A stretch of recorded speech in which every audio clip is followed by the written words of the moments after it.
Hey, thank you, Sydney. Thank you, Maria. You did a fantastic job in supporting me all the way to here. Your daycare directors or educators are on this Zoom call now. Welcome aboard, and you're really in good end when you are cooperate and work together with the NCCA. Amazing team. It was my honor to get to know them. I hope to get to know many of you too. Okay, so as Cindy say, I have first-hand experience both in the educational field. I'm already educator for 35 years, and a part of this, it was in about 20 years out of this also in the early childhood. So I've been in your shoes. I understand where you're coming from. I'm not talking just from the book or as a college professor that come and say some theories about business when he never really study or really had hands-on experience. Yes, I had my hand dirty, and I definitely learn a lot from the school of life. Um, and yes, today we are going to discuss about how to set for success. All of us are coming like with this, our hearts skip a bit just before the beginning of the new school year. Reminding us the new clean notebooks that we had or blue sleeves that we had, and no books only had been children.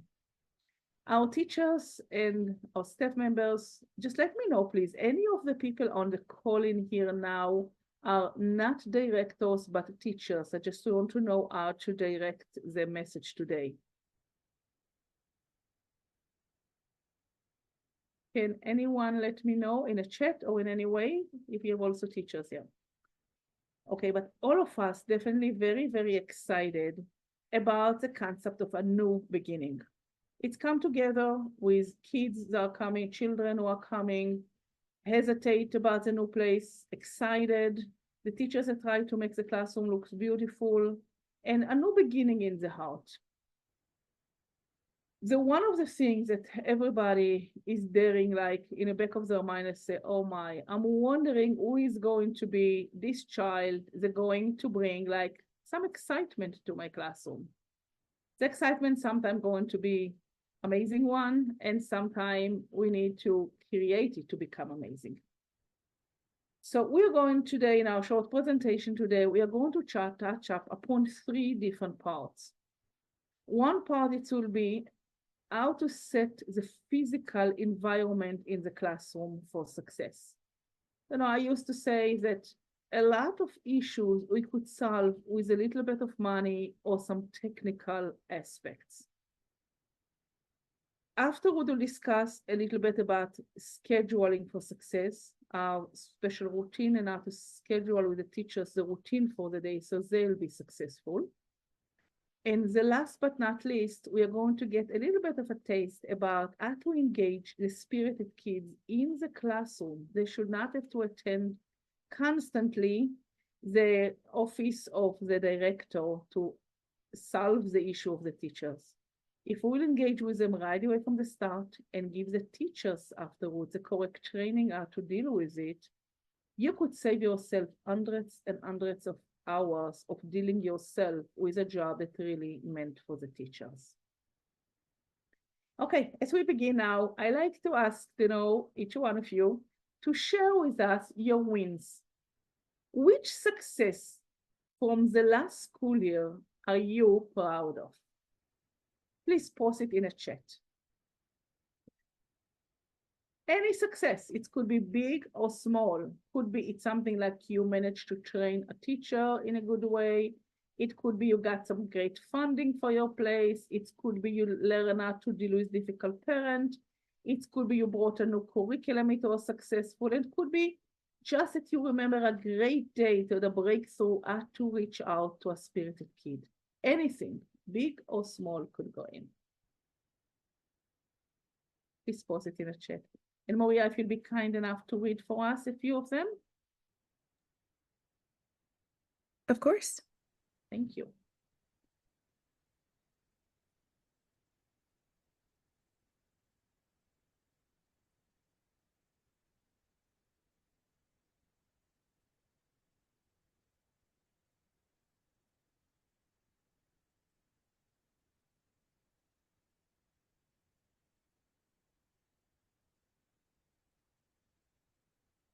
Okay, did you get any, Maria? Nope. It looks like we're being a little shy so far, so not so not so much, but we want to hear everyone's insights. Okay, so you know what? The first one to be brave enough to even unmute yourself or to write in a chat is going to get for me a free book. My book of The Secret to Happy Parenting. First one to jump in.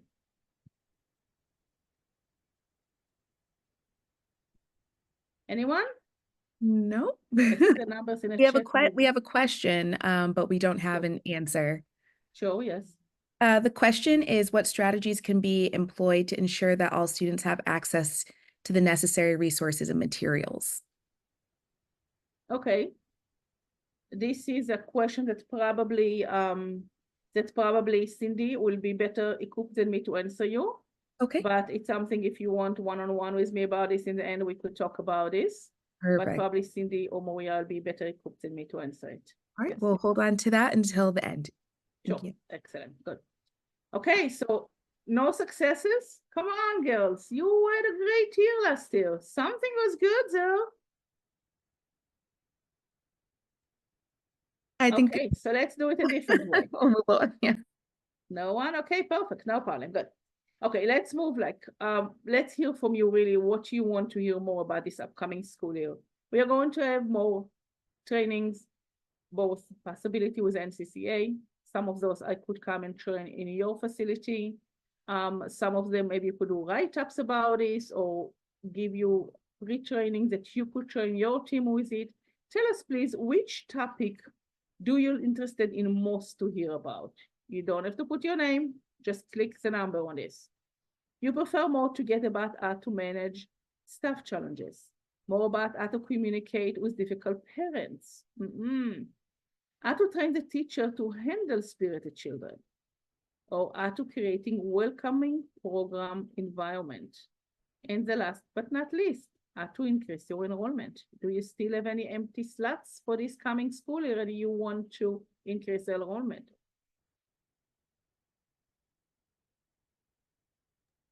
Okay, keep on posting. So far, the winner is communicating with difficult parents. Woohoo! You have 42% for it. Okay. Okay, anyone want to put their input? You're welcome. Thank you, Kelvin. Okay, so far the winner is communicating with difficult parents. It's a real issue. I understand it loud and clear. I pay tens of thousands of dollars in different training till I learn the secret to it. And this will be a whole different topic of conversation, but I'll be more than glad to give training about this too.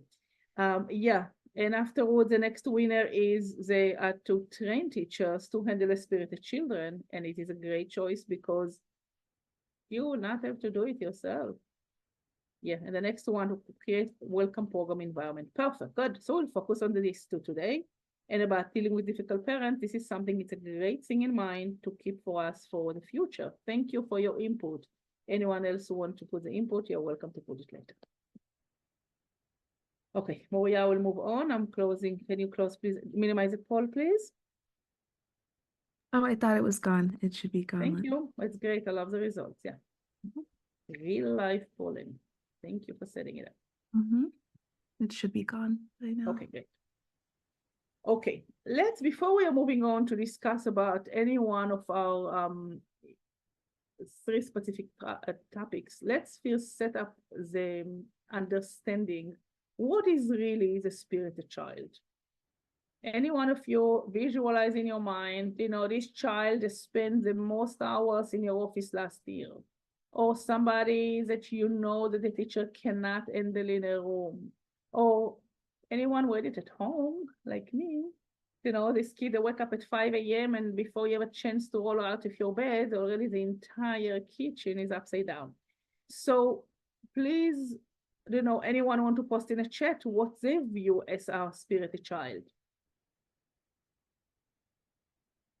You have any contributions?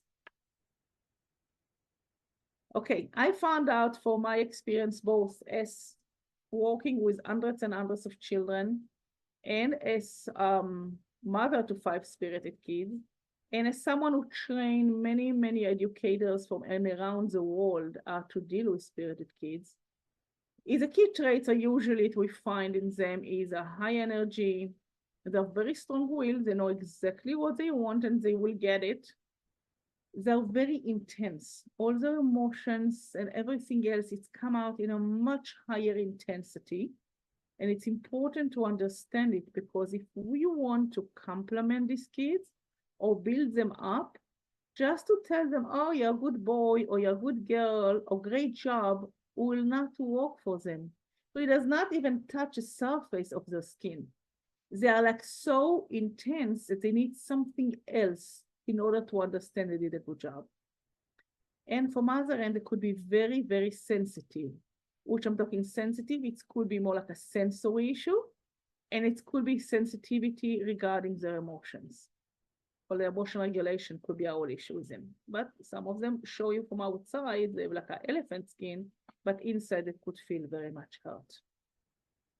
Now, understanding these kids, this is very, very important because if we understand who are the spirited kids and what do they feel, which I'll touch upon this a little bit later, it will be easier for us to get through to them.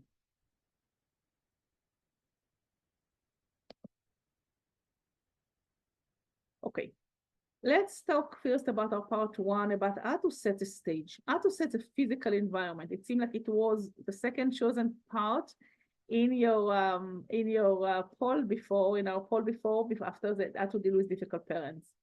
So let's talk about this. Now it's our chance. You have some existing teachers that work with you for years. Sometimes they're harder to train because already doing the things the regular way. They did it for 60 years, for 40 years, for 30 years, for 2 years, whatever how long they are here. They already feel that they know it and they did it and they believe it works for them. Then you have the newcomers that they might work in different places and things have been done in different places in different way. And you want to train them to your way how to do it. So either side of the the spectrum in here will need some kind of training. Now, the more that you are clear in what do you like your classrooms to look like, the better off you could train the people. If your vision is clear, if you know exactly, without talking about micromanaging, but you have the clear picture, how the outcome, having the end in mind, you have it in a clarity in your brain, then you could translate it to your teachers and dice it to them how to do it in a right way. So we're going now to a short activity now, Neil. Okay, just a second. Okay, we'll go back about this, about the spirited children, how the space could affect their learning and behavior. I'll touch upon this in a minute. Okay, I'm inviting you now to a short activity.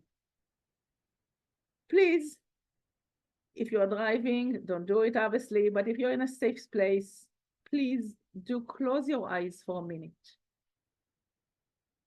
and take a deep breath and make believe, visualize yourself standing at the door of the nicest classroom. It's maybe the top teacher in your building and she has very good skills of organization skills and she's an artistic or stuff, and you stand at the door of a room, or it could be when you've been a visitor in different daycare center or preschool, or something you saw in a catalog, even not in a real life. Visualize yourself standing at the door of the nicest classroom. If you have this picture in mind, I'll invite you to write for us one word to describe what you see. One adjective.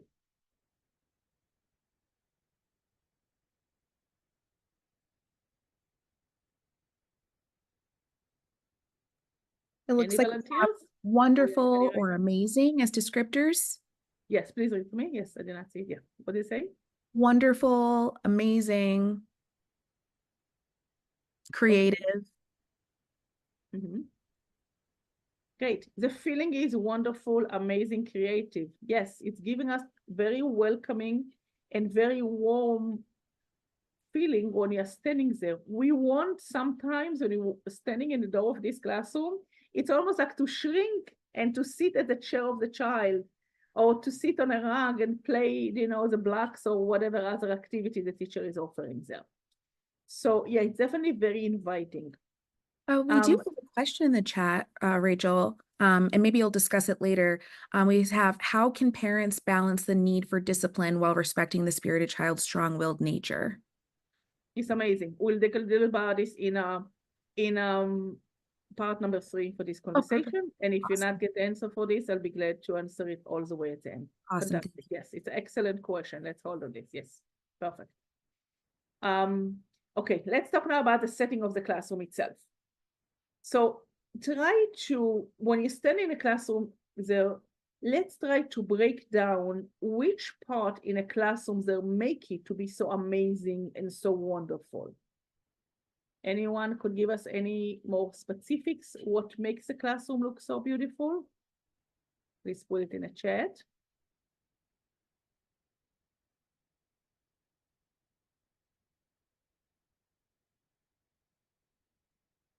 Okay, any direct answers? If not, we'll go to the cheat sheet. Okay, in the bottom of the slide, in it, put it in a cheat sheet. We have the bright colors.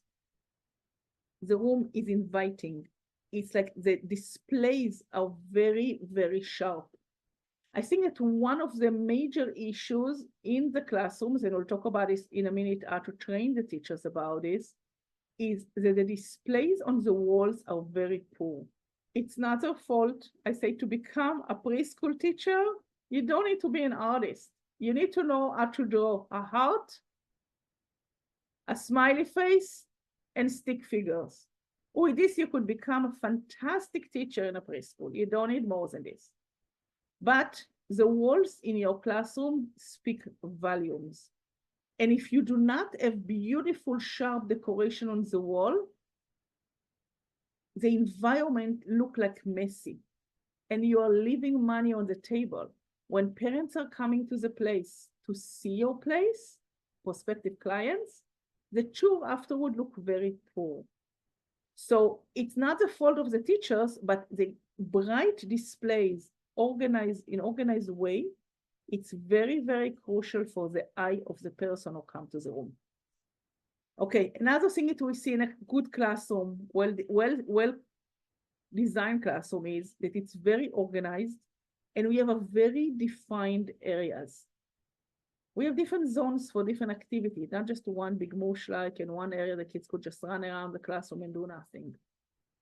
And obviously, it's very child-friendly environment.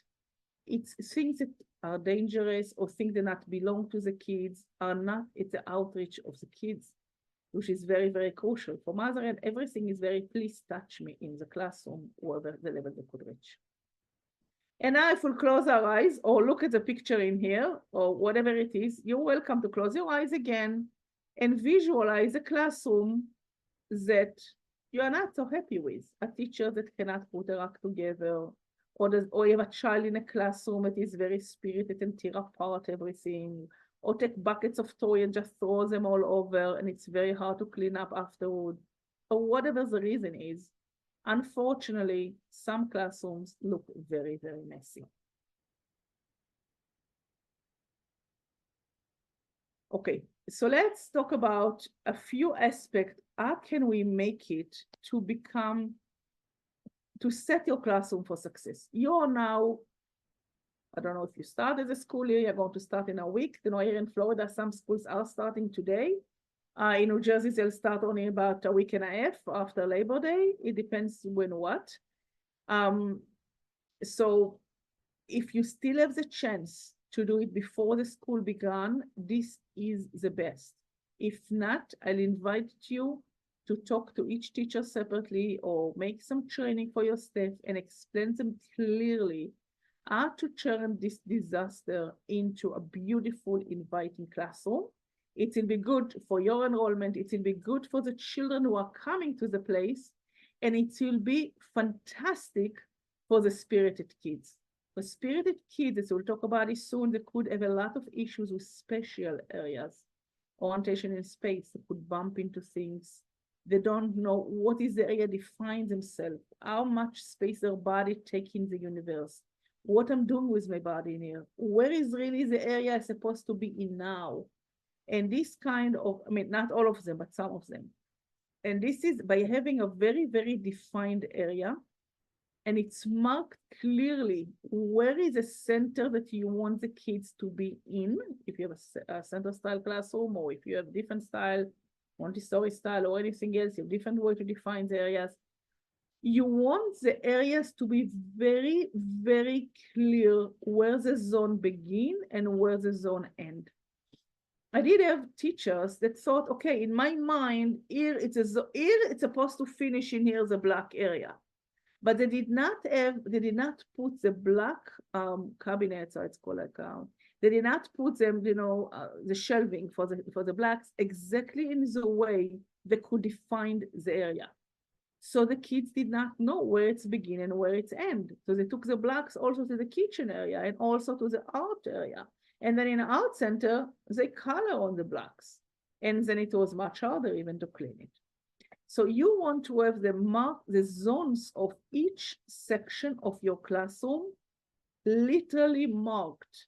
If you have enough shelving and they're safe enough for the kids not to tip over, which is very important, a safety issue, make sure that it's been closed from all three directions with some way to walk in.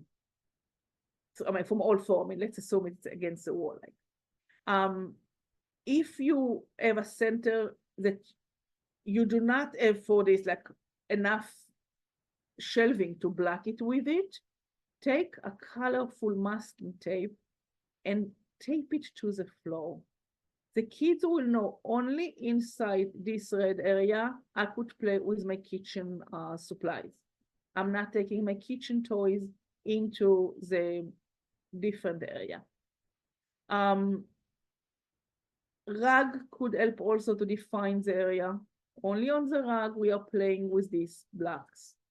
If you have, let's say, a table, like a sensory table, again, you might want to mark the area.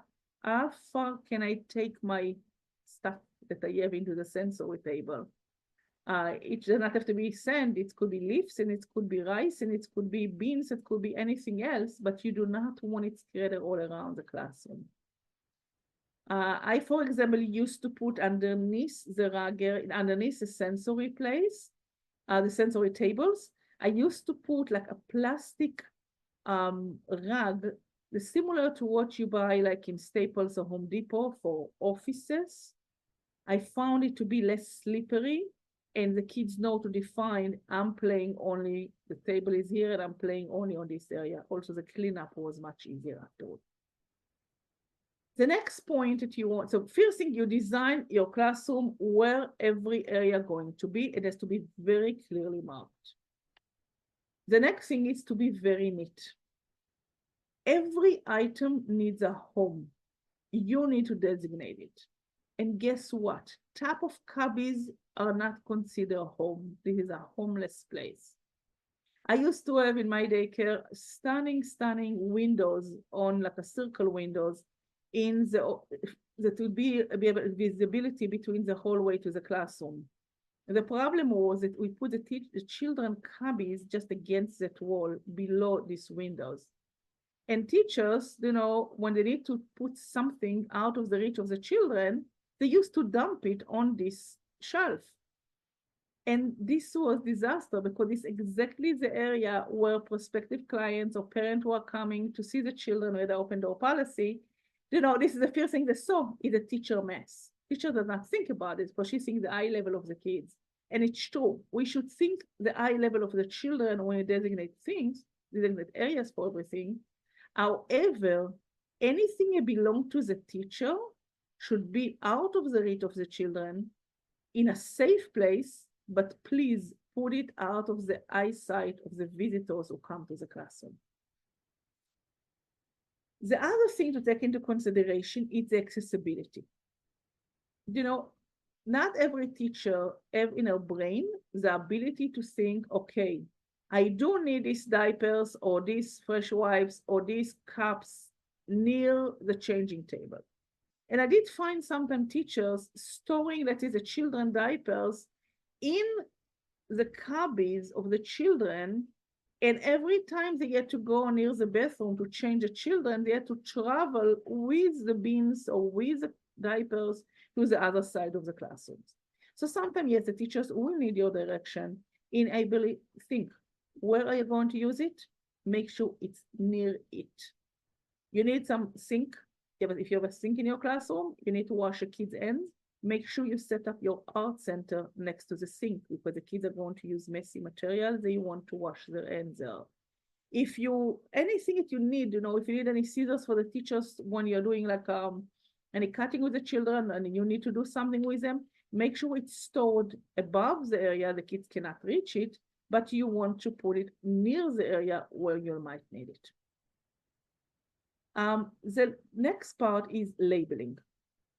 If you want to have easy cleanup in your classroom, and if you want the children to have easy time to find what you need, label everything. Now, labeling, it could be with letters or without letters. If you do it also with, the most important for the kids in a preschool is a picture. So they'll be able to see, this is the Lego box. This is a Mr. Potato Head box. This is markers. This is a box for paintbrush or whatever it is. The picture, it's very important for the children. And however, if you want to have an added bonus to it and you do have the time for this, I'll suggest yes to add words there also, because a lot of children will grasp the reading through sight words. So if you write in the word like brush, let's say, and you write it a very bold and clear font, the children, you will not be surprised if by the end of the year, they'll learn some of sight words and they'll learn how to read also, or at least to recognize those words. However, for the case of classroom, there is a separate topic, how to teach kids reading in a preschool and etc., pre-reading. But you're talking about organization of the classroom, the most important is a picture. It's not very complicated. Every teacher today has a phone. She can go with her phone to the classroom and shoot one item after the other. After you designate a place, let's say you set up beautifully your art closet, or you set up your puzzle area, or you set up your blocks area, whatever it is, just take your phone and start shooting pictures one after the other of all the toys that you have. When you print the pictures, print them 2 on a page. 2 on a page. Like this, you're getting, usually it's a good size. Sometimes it depends what your area that you have. Sometimes you have to print it more like in a 4 on a page. But 2 on a page, in majority of the cases, should be fine.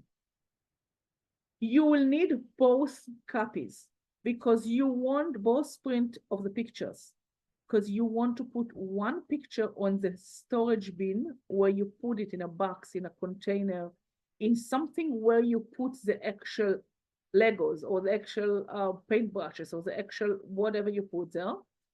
And the second label, the second picture, you want to put it on the shelf where the bin has to go in. This way we finish the guessing land, the guessing game. It's clear picture when the kids have to clean up, or if the kids are looking for supplies, it's not, where can I find a paintbrush? I don't find it. If they could see, they could see it. And then they know where to store it, where to put it. And it's not a surprise, maybe I should put the paintbrush in the area of the blocks. No, they're going back in there. It's also good for you in case one day you're absent, you have a substitute in the classroom. You don't have to come back afterward to a disaster. You don't find your place. Everyone who could see can see pictures and understand clearly the symbol. This is me and I'm putting it in.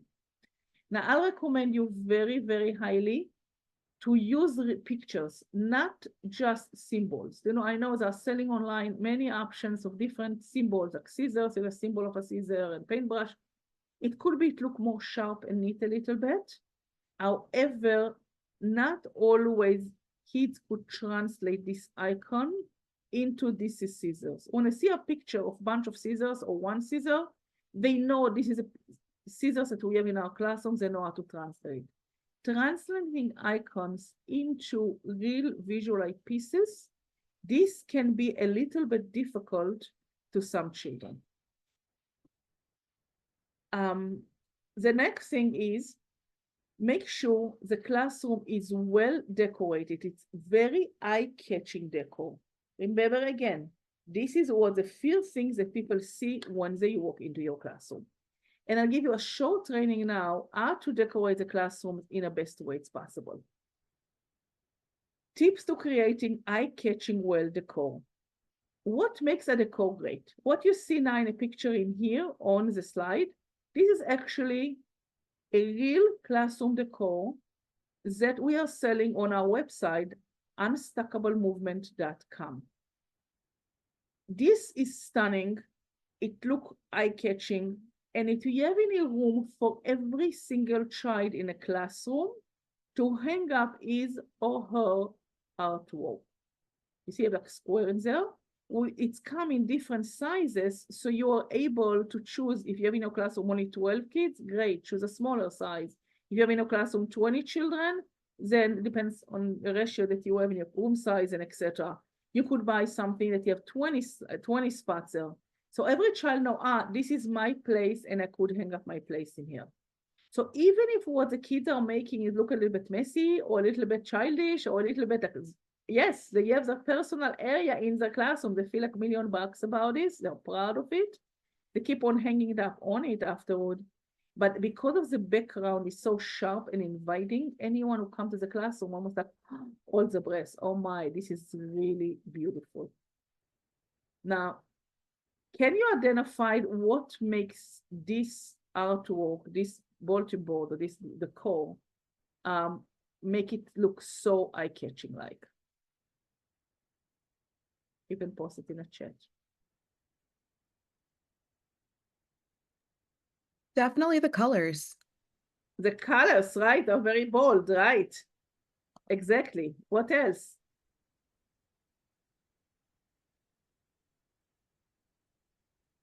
Okay, so I have over 30 years experience also with graphic designing and marketing. I even taught graphics in college. So let me give you a very short class about how to do it. The first thing is it has to be a balanced composition. In every page that you take, or every bulletin board you take, even if you take the simple backing that you buy in a store, you want, when you start posting on it stuff, items, you want to have the right balance between different parts of the background. Many times teachers that print out different things from the internet or just by cutouts and stuff like this. And it's no proportion between of the things. You want in every artwork or every poster that you have in your classroom to have one king, one queen, and a lot of princesses. So for example, in here, we have the king in here, the bold strokes. They put the entire place in here on fire, like, wow, this is exciting. And then we have, the queen is here, our artwork, font, clear font, easy to read. The kids could learn a little bit about the ABCs. And then we have a lot of princesses in here, the place for each child to put the artwork on.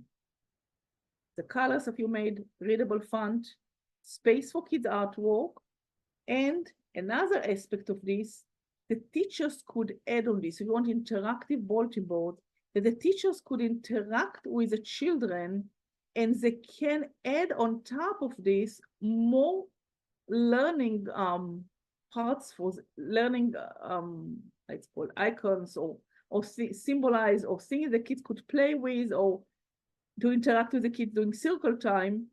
So this is very, very important aspect also because we want our bulletin boards to be like interactive and not just beauty for the classroom. So again, in this bulletin board, this is a background that we are selling for the center time. You have in here, again, nice composition, bright colors. The font in here, it's readable, not amazing. I'm not most proud of this, but this is okay. And we have space for kids to put more stuff on this. Afterward, we have room for the teachers to add more stuff in a neat way. For example, in this bulletin board, we can add on that we are also selling it the date of the month in here. Or we could have in here the wheel, the circle, the wheel, the circle of the about the weather. Or we could have the teddy bear on this of the weather, which is also something we are selling. In here we have also the tree. It was a beautiful project that we did with our children that it's called Adapting a Tree. Beautiful project. You choose a tree next to the school and we're going for nature walk, but doing different seasons. The kids add what they saw outside. They basically keep journey of this above the trees that we have in here, like different leaves, different flowers, different stuff like this. Yeah. So this is another option, you know, to do it in here. Okay, what's the challenge in classroom decor? Let's say if you'll see near the picture, you see here, I took it from the internet, this picture, just a freebie. But it's a real classroom, you know, it's colorful. It's a room for the teachers to add more stuff in here. But what I'm missing in here a little bit, it's the organization of the things and the right composition.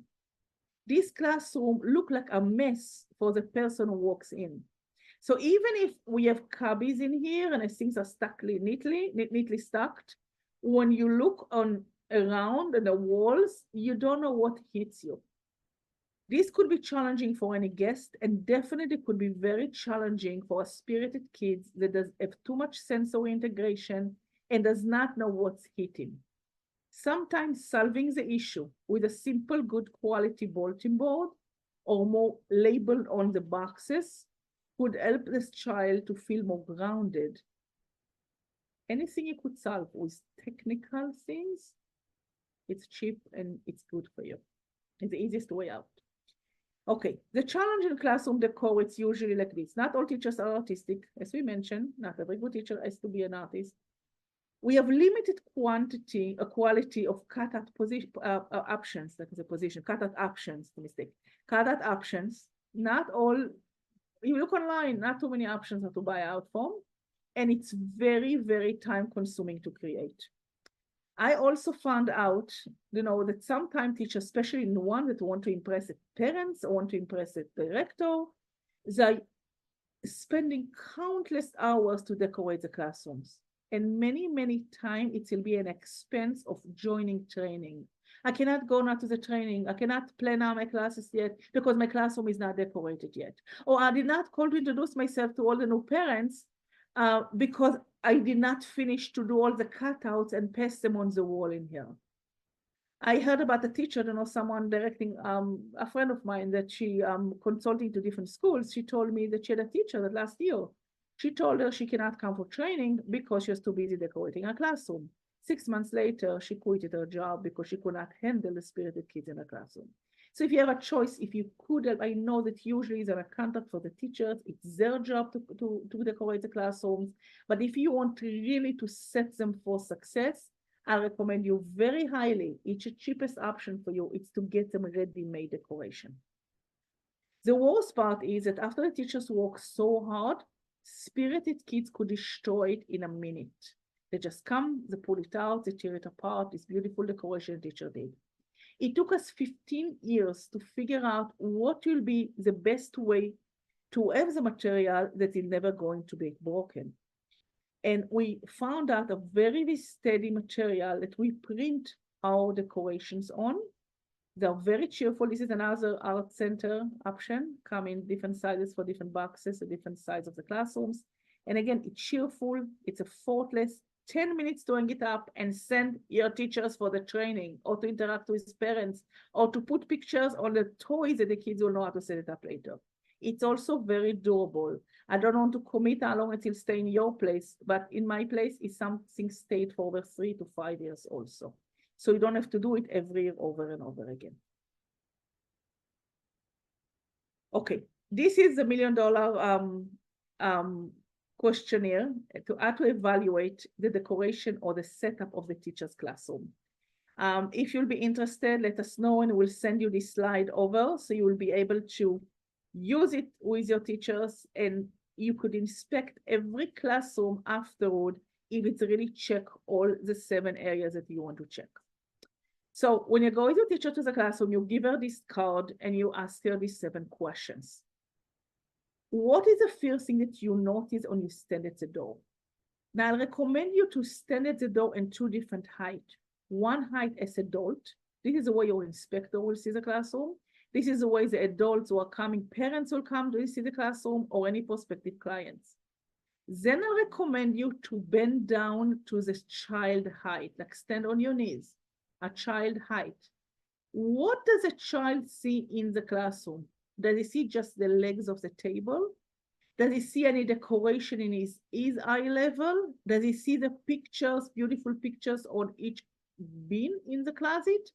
You want to make sure the child feel welcome, not just the adult.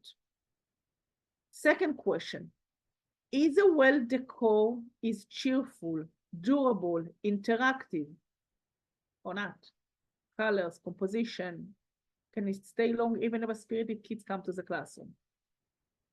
And the optional is it, this decor that we are selling, you're welcome to hang it up even in a children eye level, down, down, down. The kids would love it. They could see it clearly, don't have to pick up their head to look like an Eiffel Tower. They could see it literally.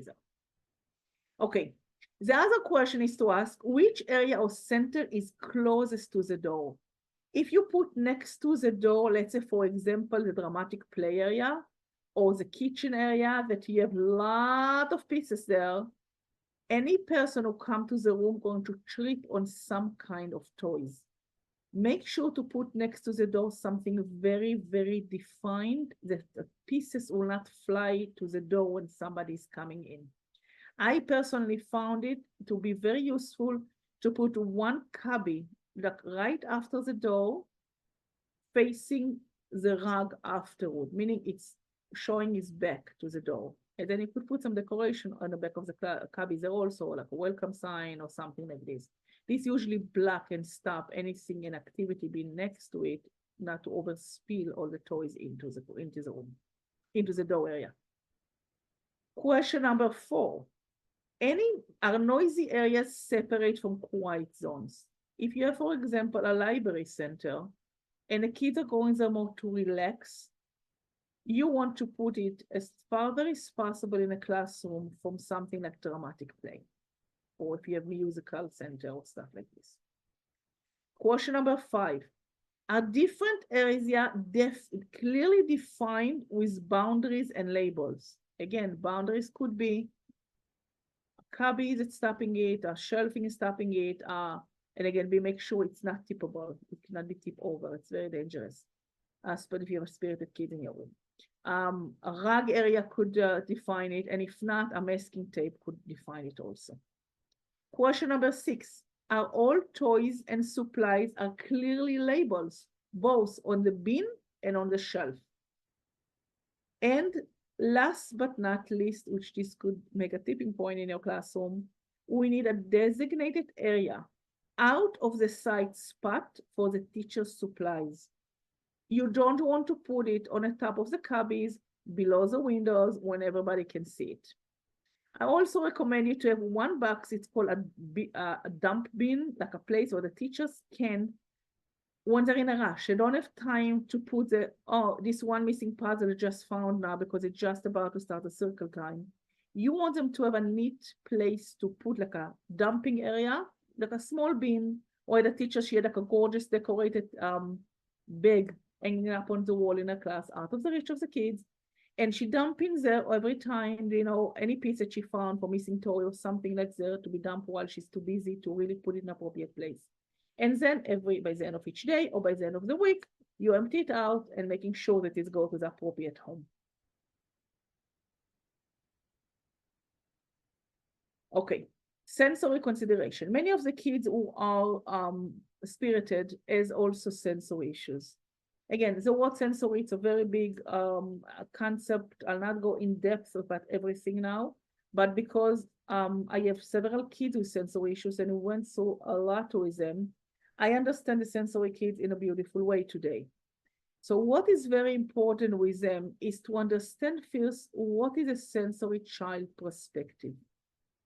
For them, anything that it's too noisy or too loud or too much bright light or too much of a mess, it sends them off the wall right away. The calmer that you could keep your classroom, the more neat and organized it is, the less change in a schedule that it's not necessarily, they'll be more grounded and easier for them to operate. The next thing is they're very intense. They have intensity of fierce personality. The way of their emotions, their front lobe, the leads and sense of their emotions does not work that well like it works by other people. So many times when they see something they don't like, they totally been thrown off and throwing a phantom and not behaving. Not because they don't want to behave, but because automatically they don't have the judgmental option to right away deal with it in the right way.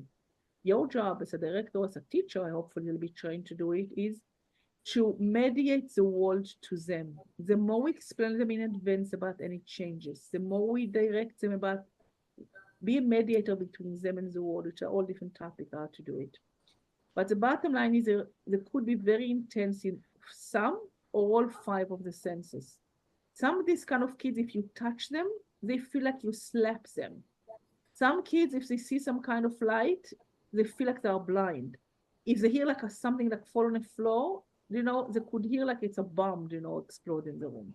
So it's literally affects them physically and mentally. You have to remember, if they misbehave afterward, it's not because they want to be bad kids, it's just because something throws them off from the core.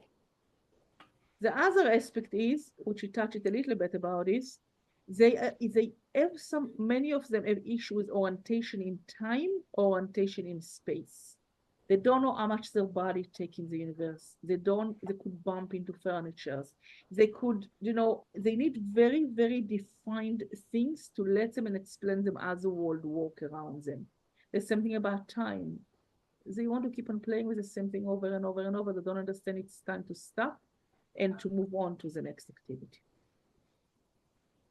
Okay, so then we'll touch a little bit. Rachel, Yes. I wanted to just point out you have given us some really great information on what we need to do to, take a fresh look at our classrooms, not only from just it's that time of year, to freshen things up and prepare for a successful school year, but also to help every child, have the opportunity to be exposed to a very inviting, well set up learning environment. As much as I would love to hear the part about scheduling for success, because I know that's a big component as well, we only have 5 minutes left. And I would love to skip to the Okay, let's third skip to part. part 3. Perfect. Yes. Yes, to Thank you so engaging. much. I really appreciate the redirecting. Yes, excellent. Thank Yes, you. thank you. Part 3, engaging the spirited child right from the start. This is very, very crucial. We have now the opportunity to restart with those children. If we'll interact correctly with the spirited kids from day one in a school, you might will save yourself 50 to 80% of your problems throughout the year. Okay, so the first thing is, in order to build right positive interactions with them, we need to learn to fall in love with those children. We need to understand it starts from us. We need to appreciate the excitement they bring in. I remember when my daughter was in pre-1A class, and I came to the PTAs and to meet with the teacher, and she told me, do you know what? When your daughter, or anything I'm bringing to the classroom, she just make it into such an excitement situation, and it gave me all of a sudden different light about my own child. For me, it was above many things that she did. All of a sudden, oh my gosh, it's really true. They bring excitement to the room. Learn to appreciate these qualities. Don't squash it. You could channel it to the right places, but don't squash this energy. They could help you to build excitement about every silly activity you do in a classroom. Okay. If we want to have one takeaway from this workshop is put yourself in the spirited kids' shoes.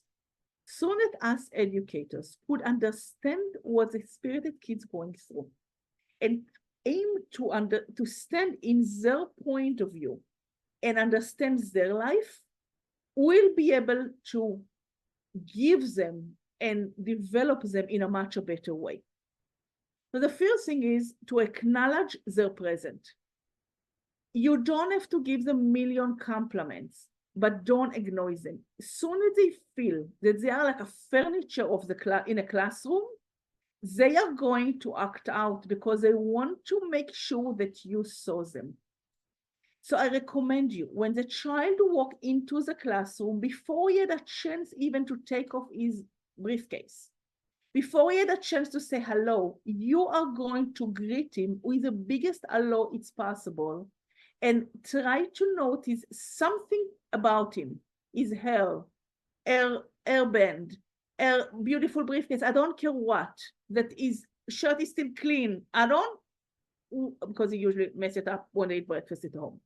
Make sure something that they see in a class, you say about them, acknowledge them as a present, and reflect back positively on even small good behavior. You are not waiting for miracles in here. You are not waiting for them to become the best child ever in a classroom. But every time you see them doing something right, follow the classroom rule, even in a minimal way, you are going to acknowledge it. I see you sitting in your chair and coloring now. You just see me. I'm doing something right. Try to say it with excitement. Think about it, it's like you're about to scream on him, about to say something really frustrated about him. How much energy you're going to put when you really, really feel frustrated? Instead of this, put all this energy when you compliment him. Wow, Bobby, I see that you're coloring with a blue color now. Great.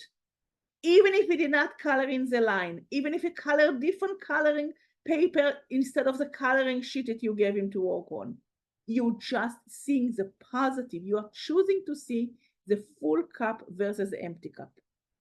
And remember, if they are hurting, it's because they got hurt themselves. It's not because they choose to hurt. Understand their need, sensory space and excitement. We spoke about this before. And provide them opportunities to release their energy. Or in the classroom together, do some exercise with them, or take him aside and do with him one-on-one something. But give them option to release the energy because they cannot sit still for too long in the same place. Remember one very important point. Spirit kids are not doing things wrong. They might doing it different, but they are, so don't criticize them. If they're not holding the pencil right, you might want to teach it to them, but not in a criticized way. Okay. Now, when you're creating the rules in the beginning of the school year, tell your teachers, no more than 3 rules. Very basic rules, like the rules could be no hurting, or the rules could be we are being nice to each other, or the rule can be everything go back to its place. You know, everybody stay by the right center when it needs to be stay where it's supposed to stay. Whatever the 3 rules are, but only 3 rules. And how do you enforce the rules? Instead of punishing the kids or telling them they're not doing it right, you are going to concrete the rule in your classroom by constantly complimenting for the kids who are keeping the rules. Got it? Now why you are not at your seat? Hey, Sarah, I see you sitting nicely at your chair, waiting for the lunch to begin. Instead, Uri, why you are not at your chair? You're constantly doing it with them together. Okay. How to empower the children? Every child, especially spirited one. Engage daily with each child positively. Yes, you don't give them any negative thing till you at least 5 compliments. Give spirited children attention before they act out. Acknowledge rule following to reinforce positive behavior. And don't wait for the perfect moments. You create them. By you commenting her about sitting in her chair and coloring with this blue marker or blue color or blue whatever it is, crayons, you are going to reinforce the rules that kids are sitting while they are coloring. and avoid giving attention doing misbehavior. This is very hard, but you make believe you did not see it. If a child ran away from the center, it's not they were supposed to stay there. You don't run after him. You don't give him attention. Because the biggest gift you could give to a child or to any adult or to any human is giving your personal attention. If you're running after him, you're giving him like $100 bill for misbehaving. You are going instead, even when he stopped running or stuff, to talk to him in a very calm voice. Wow, I see you stop running. You're resetting and you'll be able to go back to your room, to your chair now. It's a 6 hours training at least just to go about all the details about this, but think about this. Meanwhile, till you get the full training, if you must comment to the child, do it with zero emotions. Zero. No raising your voice, no emotional faces, no hand moving, no, not nothing. Moshe, back to the class. This is it, nothing else. Okay. Very important, encouraging self-regulation. It all starts with us as educators. Learn to reset yourself. If you feel you're at your wit end and you're about to act too much emotion to the child is spirited, stop. Just stop. Take a deep breath, count to 10, and then act with the child. Teach your children also reset models. They are to regulate themselves. They do not need time out. Take out from your classroom the chair for time out. They don't need to go to the director office. They just need to learn how to stop, to breathe, and then to reset, to restart again. So when your computer does not work out, you don't put it in the garbage. You stop it, you restarted it, and all of a sudden it works again.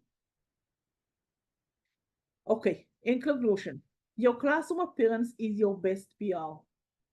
You want to schedule for success. Throw in one thing in here. One of the biggest things in scheduling for success is to rotate activities. A quiet activity after a heavy activity. You know, let the kids run around and then with them like them. Let them go outside outdoor play area, let's say, and then afterward come back for circle time. Always rotate it, not more than 8 to 10 minutes, depends on the age of the children, and then switch activity afterward. And the last but not least, fall in love with the spirited child. Okay, now we are going to open the floor for questions and answers. And in here, I have in here my contact information. Anybody have any questions afterward, they want to buy classroom decor, it will go to unstuckablemovement.com. And the people who are members, all of you of your members in ACCA, you have a 5% discount. Anyone who attends the group today will and buy anything within the next 24 hours till midday tomorrow, we are going to increase it from 5% to 10%. Great. And I'll be glad to hear any other resources and stuff you could find there too, or you could email me directly to hello@unstuckablemovement.com. Awesome. Great, Moria, I'm all yours now for answering any questions that crowded. Thank you so much, Rachel. I think that we had a couple of questions, which some of them I think I actually will just email you to follow up with people directly. Sure. We do have one that just asks, how do you know if a child is spirited? And I feel like that might be open to interpretation, but maybe you have a little bit to say about it. Okay, so yes, it's as Moria said, it's definitely interpretation, but let's put it like this. If you have this question, I guess he's not. Because if you meet them, you know them. Like when you meet the ocean or you be in a storm, you know you're a part of the storm. It's usually the child that's really going to turn the entire place upside down. If you did not meet him yet, I don't say you're lucky because I was very lucky to meet 5 of them on my own. But it's a special job to do it. So but again, it's definitely more energetic kids. Kids are going to turn the place upside down for you. The kids will not listen to typical rules. But again, if you did not meet them, lucky you. Well, that looks like pretty much it in the chat right now. But thank you so much, Rachel, for taking the time to speak today. Again, this session has been recorded and we will be adding the link into the follow-up. Also, Rachel, is it okay if we send them the slide deck afterwards as well so that people can use that as reference? Yeah, definitely. I'll send you the upgraded one because I made a few changes from yesterday. Yes, sure. Awesome. Okay, Yes. perfect. So we'll include that in the follow-up as well, along with contact info to get in touch with Rachel. And again, if you would like to order anything from Unstuckable, you could take special advantage of that discount. Now that the school year has started, I know this is going to be a great time for you to get those materials ready. Also, last but not least, today's winner for the $50 Amazon gift card is going to be Bianca Piava. I think I'm butchering your last name and I apologize, but if you could go ahead and just make sure that you heard that in the chat, Bianca Piava, I will go ahead and follow up with you via email so you can claim your prize. Thank you so much. And thank you so much for everyone who attended the live session and participated. We hope that you got the most out of it, and we will follow up shortly with an email. Thank you so much, everyone, and we'll see you in the next one. Thank you. Thank you. Thank you. Goodbye.